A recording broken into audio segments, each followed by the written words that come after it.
Today we're talking about multiplying and dividing integers. What we have here is a string of numbers being multiplied, and this is basically a pattern. So we're going to examine the pattern to see if it can help us understand multiplication of all integers a little bit better. So we all know 5 times 3 is 15, 5 times 2 is 10, 5 times 1 is 5, and 5 times 0 is 0. What's going on here is as we are reducing the number in which we are multiplying by, we are subtracting 5 from the answer. So 15 minus 5, 10, and so on and so forth. What do you think is going to happen then when we get to this negative 1? 5 times a negative 1. If we subtract 5 from 0, we get negative 5. Notice a subtraction of 5 from 0 is negative 5. What if we subtract 5 again? Negative 10. And if we subtract 5 again? Negative 15. The pattern continues.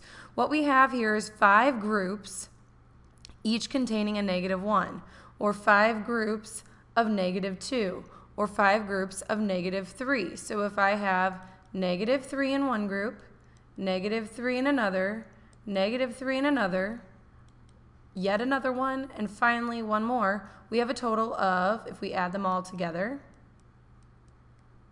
15 negatives. Let's look at another string. Okay, we know that negative 5 times 3 equals negative 15, and it goes on and on. But if we look at negative 5 times 2 was negative 10, negative 5 times 1, negative 5. So now we're going plus 5 every time. Do you see this pattern? We're adding 5 every time. So negative 5 times 0 is, of course, 0. But a negative 5 times a negative 1, if we continue this pattern of the addition of 5, we are going to add 5 here, and add 5 here, and add 5 here. So what can we conclude about two negative numbers? If we are looking at a negative 5 times a negative 3, they're positives. Anytime that we have two negative numbers being multiplied together, the product is positive. So division and multiplication are opposite each other, so the rules are going to be the same. That's one thing that we need to conclude from the next couple slides. So that's why we're doing multiplication and division together. Multiplication of integers. You might want to pause this slide and write down the rules, okay? These are the rules. Just like in addition and subtraction, there are rules.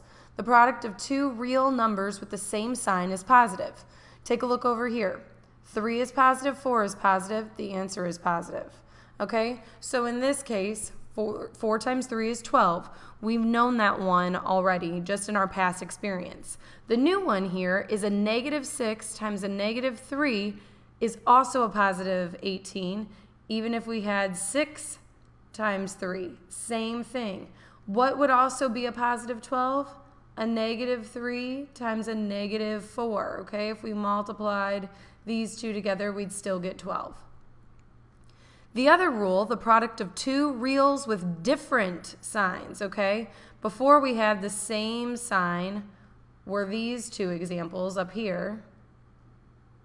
Now we've got different signs. The product of two reals with different signs is negative. So 2 times a negative 5 is a negative 10. Negative 7 times a positive 2 is a negative 14. If you can remember those two rules for multiplication, then division is going to be really easy too. But let's look at a few problems. Let's try some. Okay, I want you to pause the video and try this on your own. Okay, I'm going to go over the answers. So if you didn't pause, make sure you do so. You should have 6 problems written down in your notebook and their answers, not just the answers. It's not going to do you any good to have just the answer of this problem. So instead, make sure you write down both negative 2 times a positive 12 and that the answer would be a negative 24. There's only one negative there, so because a negative times a positive is a negative. A negative times a negative is a positive, so the answer is going to be 16. Any number times 0 is always 0. A negative 1 times a positive 6 is going to be a negative 6. Now, remember, when you see 3 or more numbers and they're all being multiplied, start with just one set first. 4 times a negative 10 is a negative 40. I tend to like to rewrite the problem, so I'm going to bring down the negative 12. So this means negative 40 times a negative 12. If I put this in parentheses, it still means the same thing. And I have got 2 negatives here, and I know 40 times 12 is 480. And since they're both negative, the answer is now positive. Okay, let's take a look at number 6. Negative 1 times a negative 12. We're going to do this part first.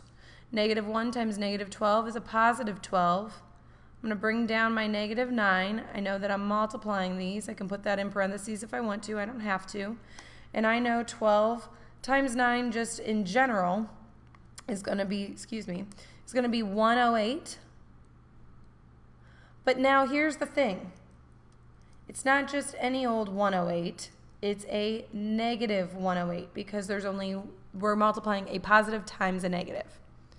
Okay, I'm going to show you now some rules about dividing. Dividing integers. The quotient of 2 reals with the same sign is still positive. Okay, if we go back and we look at the rules from multiplication, the same sign was positive. Okay, the quotient of 2 reals with different signs is negative. And if we go back and we look at multiplication, different signs was also negative. So we could put the product or quotient for each of these.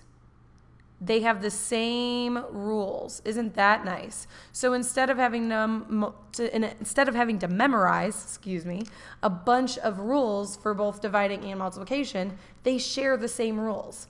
So for example, if I have 18 divided by 6, it equals 3. Similarly, a negative 18 divided by a negative 6 would also equal 3. A negative 18 divided by a negative 6. I hope I said that the first time. 18 divided by negative 6 is a negative 3. And a negative 18 divided by a positive 6 would also be a negative 3. So let's try a couple examples.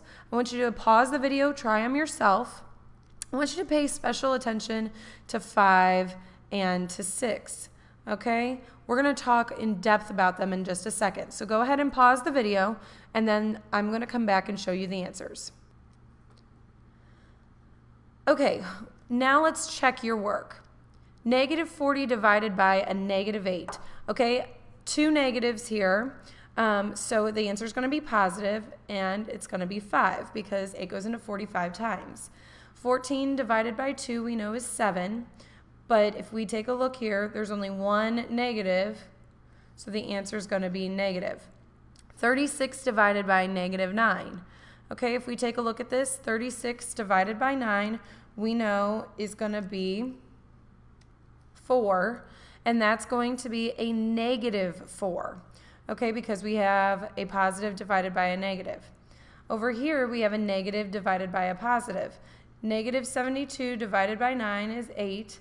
But because there's a negative there and it's divided by a positive, it's a negative 8.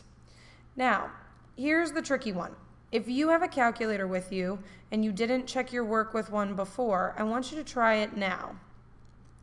Okay, I want you to take in your calculator and I want you to divide 0 by a negative 7. If you're using a calculator that doesn't allow you to put in negatives, go ahead and just divide it by a regular 7, not a negative 7. If I have nothing and I divide it by 7 people, everybody gets nothing. But if I have something, you can't really divide it by nothing. This is what we call an undefined, or we say no solution. We're going to talk about this a little bit more in class. But you're going to get a divide by 0 error, or your calculator is going to say error. It's not going to give you an answer because you can't take something and divide it by 0. So a problem like number 6, if you ever see that, it's undefined. There is no solution. Okay, and I will see you next time.